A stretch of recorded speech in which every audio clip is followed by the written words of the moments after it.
Welcome to the information session about the request for proposals for the next NOFA Vermont Winter Conference. We are recording the session and then we are going to post it on our YouTube, and then I'll be available for questions at the end of this.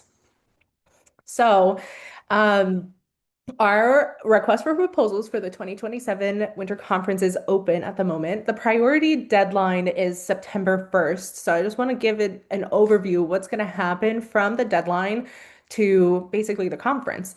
So we will also have a workshop selection committee, and there will be three committee meetings throughout September and October. There can be an extended deadline for proposals that don't come in for the priority deadline. And as long as you're in communication with the winter conference assistant and the rest of the conference team, we can make those accommodations for some extensions on the deadline. We notify all presenters by December 1st. Ideally, we would let everybody know by Thanksgiving. And depending who is available to accept the offer, sometimes that gets delayed. So by December 1st, everybody should know whether they are presenting at the winter conference. Early bird registration opens in December, so we like to have final drafts of all of our workshops for Sunday intensives all set by the time that early bird registration opens in December. And then all Saturday workshops are announced on the website in January when regular registration opens. And then the conference is February 13th and 14th, and that is a Saturday and a Sunday, with Saturday being the main conference with the 75-minute workshops, 3 sessions, and Sunday are the 4 to 6 hour intensive sessions. So just a couple of things to keep in mind for this submission. The things that we ask for are a presenter address and contact information. And if you have multiple presenters, then we'll ask for that information for everybody. So we'll need this to administer compensation benefits and also be able to thank everybody. So we have everybody's information for maybe future conferences. We might want to work with you all again. These things that are asterisked, presenter bio and the workshop title and description, these things are going to be printed. The presenter bio, one asterisk, that is going to be printed on the website. So all presenter bios, we like to post them on our conference website so attendees can get a really good look at what the conference workshops are going to hold. And the title and description are going to be printed in our printed program that we hand out on the day of the conference. So there is a little bit of time to make sure that we have really good final drafts of the titles and descriptions by January. We'll ask everybody for their format. By format, we mean, is this going to be a lecture style workshop? Is it going to be group discussion? Is it a panel? Is this a hands-on activity? And that is just you select from a list, and then you can talk a little bit more about who your target audience is. We'll ask for the primary target audience and then any other groups of people that this workshop is going to be applicable for, but we want to know who your primary target audience is going to be and how you will engage with them. So is it going to be question and answer? Do you have an activity or a poll planned? It's a really good way in a workshop to keep your audience with you for the entire 75 minutes. We'll also ask you about workshop objectives, and we really mean what are people going to take away from this workshop? And what are the main learning objectives? That should be reflected very clearly in the workshop title and description, but listing them very clearly and being as specific as possible is very helpful for the submission in general and for helping make edits. Then we'll ask for a classroom preference. And this can change over time, but knowing ahead of time will help us make room assignments a little bit easier. So we'll ask you if you prefer lecture style classroom, if you would like chairs in a circle, if you want small groups, or if you just want a room where you can move things around. Then if you've never presented at the winter conference, we'll ask for some references or if you've presented at other conferences. And then finally, you'll just answer some compensation questions, what your preferred compensation would be for each presenter.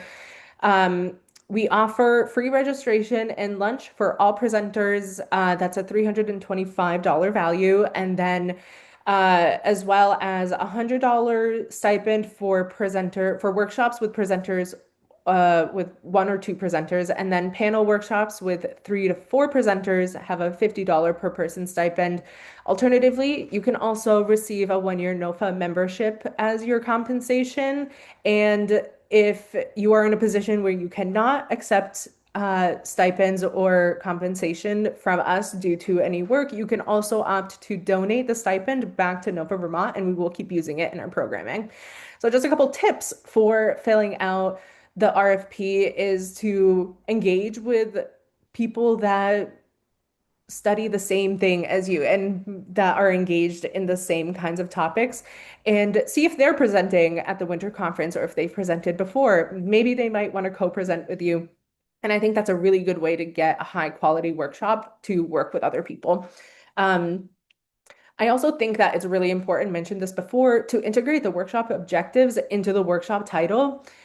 Since we have for the main conference about 45 workshops in a day, we really want to be mindful of the fact that attendees are skimming the workshop titles and reading through workshop descriptions a little bit quickly and choosing the day of. So we want it to be really grabby and catchy and get the point across to make sure that we're getting the people you want in your workshop into that room. And preparing an activity, I think, is the best thing that you could do. Like I said, engaging with your audience is going to be really important. And for a 75-minute workshop, it can be pretty easy to lose folks. So even asking kind of like a polling question in between and getting some of their participation to help lead the content of the workshop would be better than nothing and just having a lecture. And above all else, there are plenty of ways that you can be really specific in the request for proposals. So, workshop description, get the entire description in there. But if there's more that you would like us to know about your workshop or something that doesn't fit in the title or in the description, let us know. There's a couple of opportunities where we'll ask for any other information that we haven't currently collected. All right. We also have a workbook. That's the other link that I posted in our chat. And we created this a couple years ago with Jack Thomas from Work Play Learning Design. And it is a collection of some feedback that we have received and also just really good practices for educational workshops. Even though we are in a classroom setting, we really want these to be workshops and not lectures. We want people to be walking out with actionable insights. And this workbook, it's 10 steps and it's interactive, so you can fill it out yourself. Very easy to use, and we'll just go through some of the things that we have identified as best practices in our workshops. So I think that the first 2 points are really helpful to use when you're actually putting together the proposal, and then the rest of them are really great for when your proposal has been accepted and then you're developing this into a full-blown workshop. So first, and we talked about this in when we were talking about the form, your avatar attendee or your ideal target learner, who is this workshop for? And then creating that avatar attendee or two in your brain and describing them. It'll make it a little bit easier to make sure that in all ways you're gearing the workshop towards them, not just in the content, but also in the way that we're promoting the workshop. Identify a clear and concise learning outcome. You can kind of tie this with objectives. There should only be one learning outcome, though. For a 75-minute workshop, it's really hard to try and teach everybody about everything. So a topic like how to start a flower farm, that might be a little too broad. And I think that it's better to go deep instead of going wide. So instead of how to start a flower farm, maybe how to prepare a bed for tulips or something that's a little bit more specific like that. And then in that vein, we are looking for topics that have resonated with our membership base. Um, you should be wary about the right amount of content. There's about 4 to 5 steps that you can reasonably take to get from point A to point E. um, in 75 minutes. So try to not make your workshop more than 5 steps of points that you're making to show folks what the learning objectives of this are. Um, so once you have the right amount of content, you want to make sure that it's structured in a way that is also going to make sense and that is going to give you the most amount of time.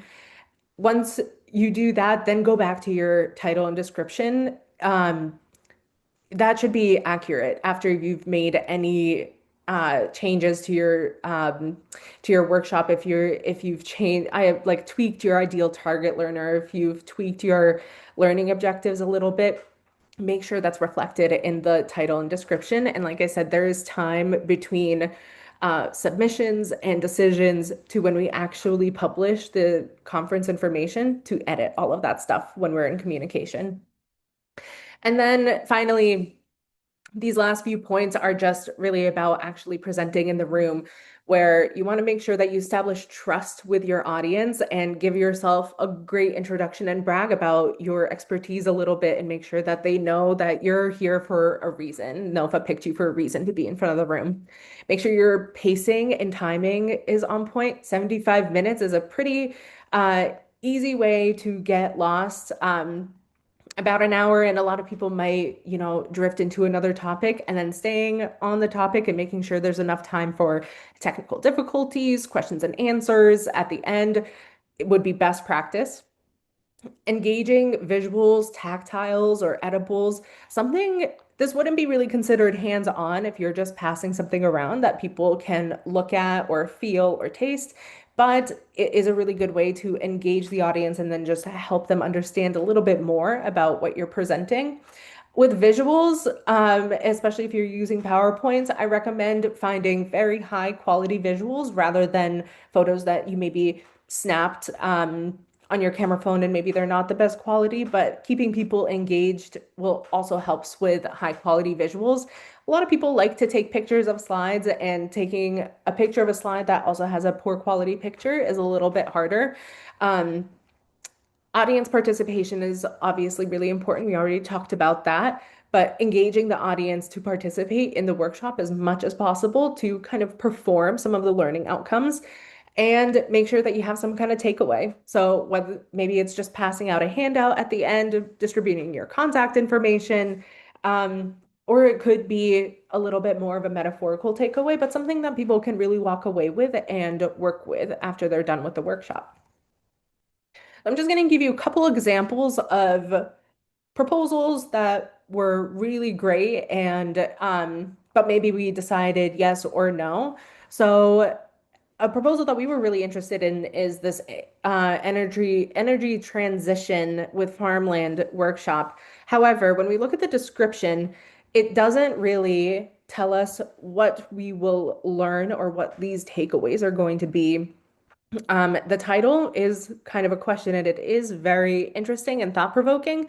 However, when we start to think about what this workshop will actually entail, it's reading as if it is going to be a lot more presentation, lecture than discussion or workshop based. And then we can tell a little bit more. I've anonymized these, but these are real workshop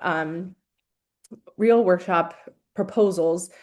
They submitted that the engagement is going to be with small groups, large discussions, and interactive activities, but that is not outlined in the workshop description. So we're not actually sure what these activities are and what we're going to be talking about in small and large groups, what the point of having small and large groups are.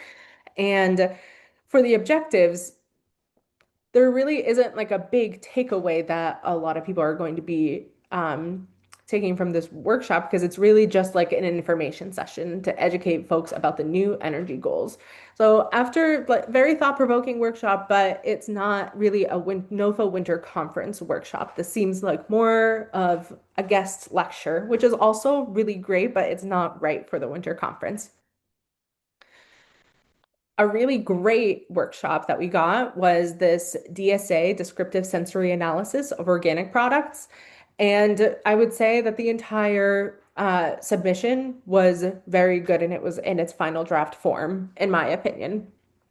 So it tells us that it's an interactive tasting workshop, and it tells us what we'll be tasting and then what the point of tasting this is.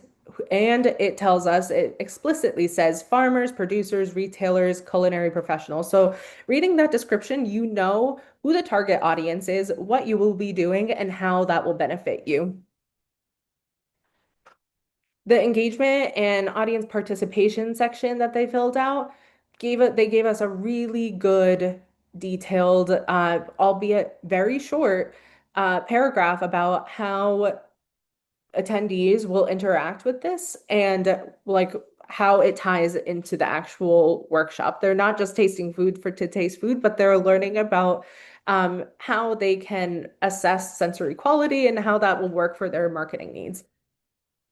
And for the workshop objectives, again, it's very short, but the main objectives are listed here and they are a part of the title and description. So it was pretty easy for us to say, yes, I think that this would be a perfect workshop for our attendees. And then sure enough, it was a very full room for this presenter and it was a very well received workshop.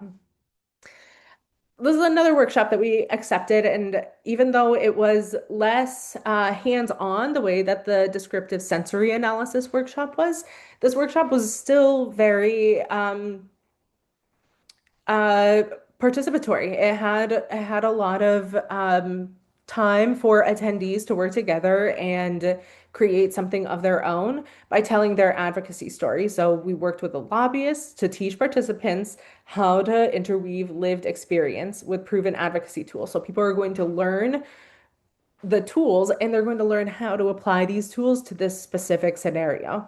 So here they don't really tell us who the target audience is, but once you kind of read through this, if you need to speak with legislators or other stakeholders, then you know that this workshop is for you or that it would be helpful for you at least.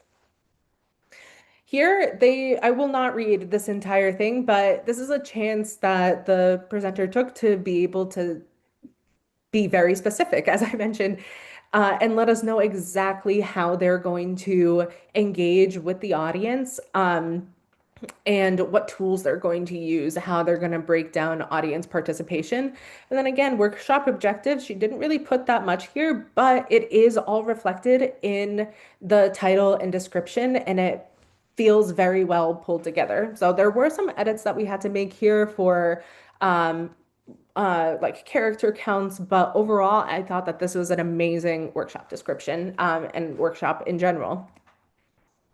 So just want to give a couple of reminders to collaborate with your network as much as possible.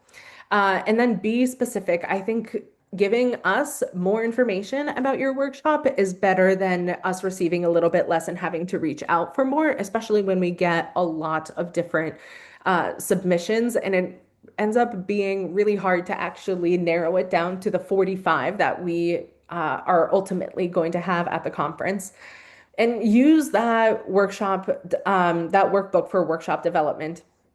It is so helpful. I know that I only listed just the 10 steps within it, but I highly recommend everyone just reads through it. It is a very friendly tool, and it describes the context for each of those points very well in terms of the winter conference context. This is all contextualized within our events. And then, as always, reach out to the Winter Conference Assistant at winterconference@nofavt.org. You can talk about your submission if you need to change your submission, and if you're just wondering what topics are very popular right now, what we're looking for, if we're soliciting any workshops, and if you can be of any help there.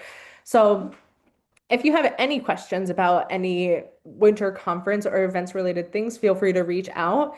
And I will stop this recording right here and then I'll just save some time for us to talk a little bit about any questions. And thank you so much.